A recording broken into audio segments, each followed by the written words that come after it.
ମୁଁ 7 ଥର ଯାଇ ଝାଡ଼ପଡ଼ା ଜେଲ। ଓଲଟ ଚୋର ଭଦ୍ର ଅଭଦ୍ର ଗଲେ ମୁଣ୍ଡିଆ ମାରିକି ନିଅନ୍ତି। ଯୋଉମାନେ ଏ ଫଲ୍ସ କେସରେ ମୋ ପୁଅକୁ ଆରେଷ୍ଟ କରିଥିବେ, ମୁଖ୍ୟମନ୍ତ୍ରୀ ହୁଅ ତମେ ଆଉ କିଏ ହୁଅ, ମନେ ରଖିଥା ୟାର ଜବାବ 10 ଗୁଣରେ ଦିଆଯିବ। 200 ଦଫା କରନ୍ତୁ। କାଲି ରାହୁଲ ଗାନ୍ଧୀ ପ୍ରିୟଙ୍କା ଗାନ୍ଧୀ ନାଁରେ କେସ୍ ହେଇଛି। ଆମ ତ ଜୀବନରେ ହଉ ଆରେଷ୍ଟ ହନ୍ତୁ, ମୋ ପୁଅକୁ ବି ଆରେଷ୍ଟ କରନ୍ତୁ। ଆମେ ପଲିଟିକ୍ସ କରି ଆସିଛୁ ଛାତ୍ର ଜୀବନରୁ। ମୁଁ 7 ଥର ଯାଇ ଝାଡ଼ପଡ଼ା ଜେଲ। ଚୋରି କରି ଯାଇନି, ଦରଦାମ ଉପରେ ବେକାର ସମସ୍ୟା ନା। ଓଲଟ ଚୋର ଭଦ୍ର ଅଭଦ୍ର ଗଲେ ମୁଣ୍ଡିଆ ମାରିକି ନିଅନ୍ତି। ଗେଟ୍ ଗେଟ୍ଠୁ ମୁଣ୍ଡିଆ ମାରିକି ନିଅନ୍ତି। କାରଣ ଏଇ ଅଞ୍ଚଳର ଚୋର ଡକାୟତ ଯାହା ଅଞ୍ଚଳର ସମସ୍ତେ ଚିହ୍ନିଛନ୍ତି। ଗଲା ମାନେ ସୁର ଭାଇ କହି ମୁଣ୍ଡିଆ, କିଛି କେହି ପୁଲିସ ନେଇକି ମୁଣ୍ଡିଆ ମାରିକି ବସେଇବେ ଅଲଗା ଜାଗାରେ।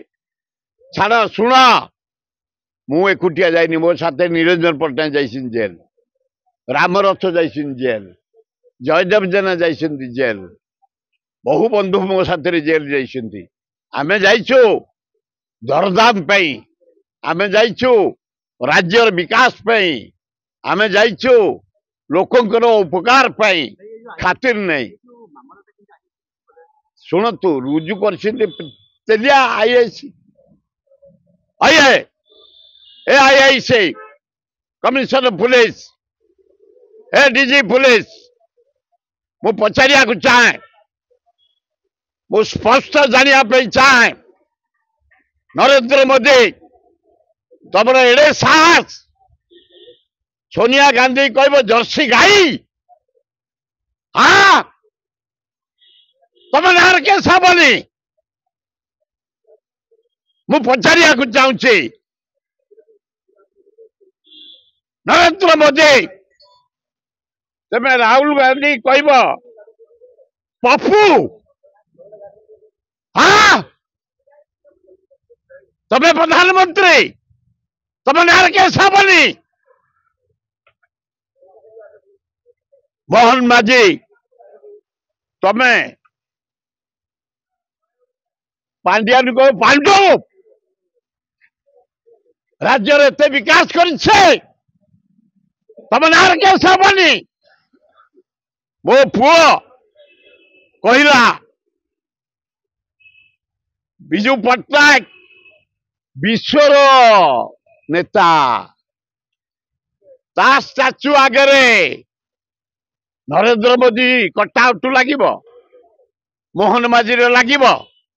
କଣଟା ସେ କହିଦେଇଛି, କହିଲେ ଗୋଟେ ମହାନ ପୁରୁଷ ବିଜୁ ପଟ୍ଟନାୟକ ନୂଆପଡାରେ ତା ଷ୍ଟାଚୁ ଆଗରେ ନରେନ୍ଦ୍ର ମୋଦିର ମୋହନ ମାଝୀର ଲାଗିବ। ଏଗୁଡ଼ା ମୂର୍ଖାଣ୍ଡି, କଣ ଭୁଲ କହିছে। ଏବଂ ଖାଲି ସେତିକି କହିନି, ଭଦ୍ରାମୀରେ କହିଛି, ଅଭଦ୍ର ଭାଷା ଲଗେଇନି। ଅଭଦ୍ର ମୂର୍ଖ, ଏଗୁଡ଼ା ମୂର୍ଖ ନୁହଁ।